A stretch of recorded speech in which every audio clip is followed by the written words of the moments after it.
After 51 games, Bayern Leverkusen have now lost their first game, and it was in the hands of Atalanta in the final of the European Champions Carabao Cup and no, the Europa Cup. And there's so many questions that are being asked, and a lot of people are questioning the mentality, the way that this team called Bayern set up against this team, and how maybe they really faced their challenge and how they were not really ready to deal with the team or for the likes of Atalanta in terms of the way the game went on, like the way the game was like, and maybe the decision making from the manager. So I'm gonna try to make a bit of sense of what happened and how Atalanta got the better of Bayern and what really could be the next thing for Xavi, and can he win the last trophy that is left? So do me a favor, click the like button, subscribe to the Connect. I'm your Sam. Let's get into the video.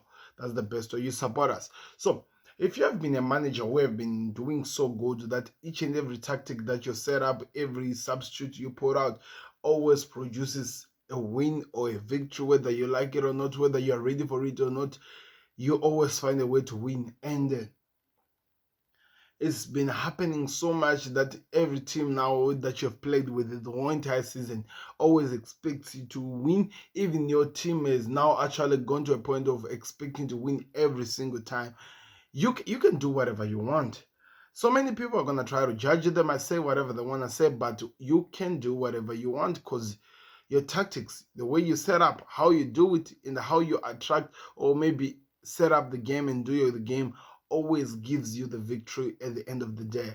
And it has been the thing that Xavi Alonso has worked with for the entire season and how he has approached the game.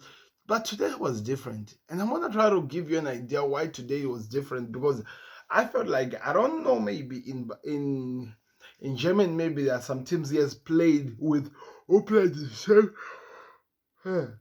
who played the same formation as him or who had a way to approach the game the way he does, and maybe who also had the personnel who were ready to fight for the ball the way that Atalanta did, because it felt like every game or every ball that Bayern were fighting for, Atalanta were making sure that they put players on it and try by all means to cause Bayern to either make mistakes or do some things to actually cost them so that they can get an advantage in everything they did. Because they wanted to do one thing that they were good at, doing the passes from the goalkeeper to the back three and passing it and going to attack. Because if you look at the goals which were scored today by Atalanta, it was out of the mistakes of Leverkusen. They were being put under pressure that they were doing some mispasses that they were leading themselves into the hands of the Atalanta players, and they were hitting onto a counter attack.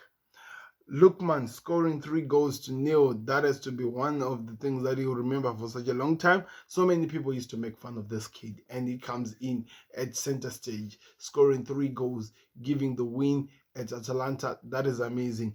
That could be something that revives his career, and he might start believing. There was a difference in the terms of the way the game was approached. Bayern, of course, he didn't. The thing that so many people are gonna be asking, where was Victor Boniface? Where was this?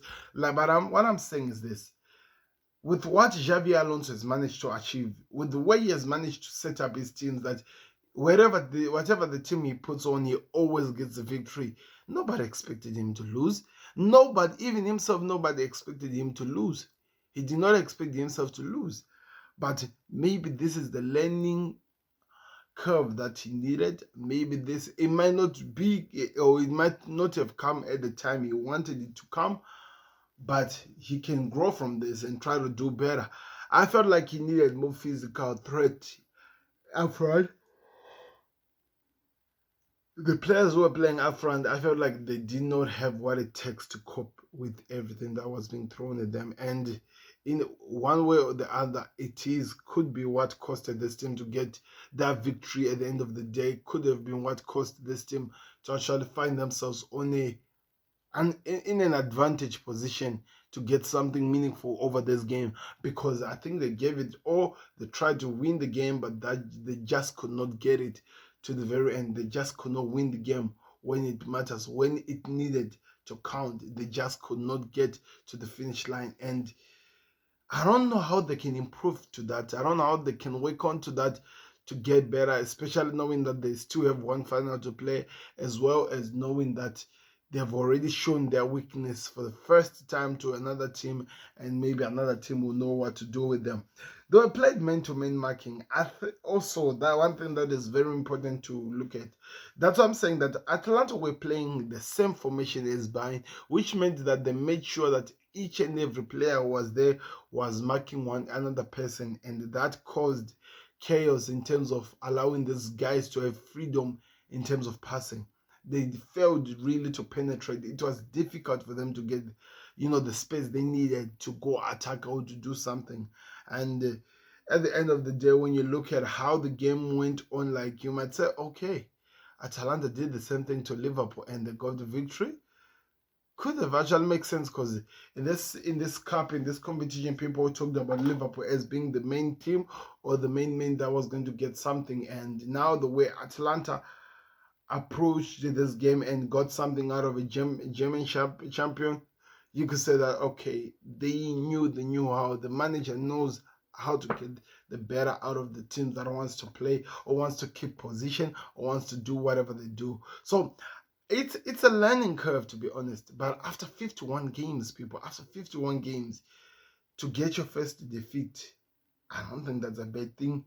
They broke history. They made history. This team broke the highest, like, unbeaten run tally in the Premier League history, or in the world European top flight history. That was 48 games unbeaten, and now they're 51. They've set their own target. Now it's a matter of seeing what happens. If they'd gone this, they would have set the history, which I don't think any team would have ever come close to. But I want to know your thoughts in the comment section. What did you think of Atalanta versus Bayern Leverkusen? How do you feel like Xavi can learn from this or can improve from this? Because I think today he faced the team he was not ready for, and I do believe he can improve from that. He can get the better of and maybe try to do even something better. Let me know your thoughts in the comment section. Click the like button, subscribe to the Connect. The best way you support us at the Connect. It's gonna be interesting how he recovers from this, as well as how the other teams will approach now against him, knowing that they know how to beat him, which is very important. So I'm out. I'll see you on another video. Let's see what happens. Thank you very much for watching. This has been Sam, and this has been Connect. See me on the other side. Subscribe to the Connect. We're out. Peace.